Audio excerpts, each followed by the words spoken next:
Objects represent real-world entities and are the building blocks of any Java application. But how do these objects come to life with the right data?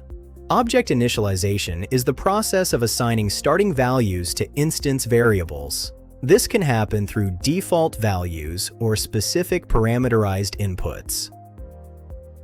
Creating an object happens in 3 steps: declaration, where we define the variable; instantiation, where memory is allocated; and initialization, where the constructor runs.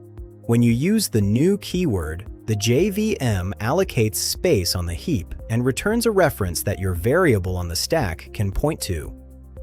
Immediately after creation, the constructor is invoked. It takes your specific arguments and assigns them to fields like first name or email, setting the object state.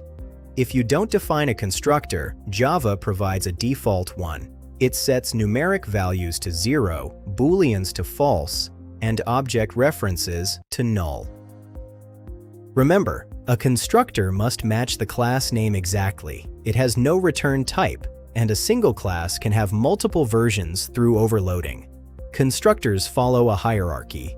Every constructor starts with a call to either another constructor in the same class or to its parent using the super keyword. Access modifiers like public or private control who can create an object.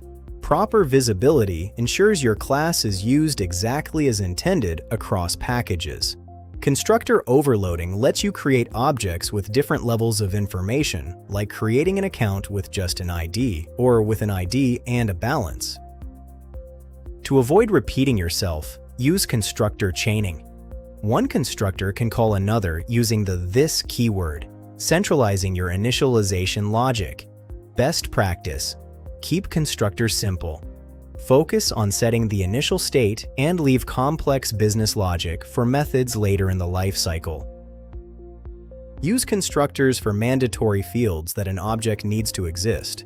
Optional details like email addresses can be set through other methods after creation. Avoid long parameter lists.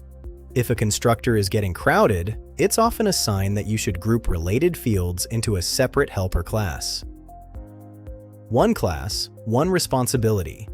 By keeping your designs focused, your constructors remain clear and your code becomes much easier to maintain. Java constructors are the gateway to valid objects. Master them to write cleaner, safer, and more professional code. Happy coding!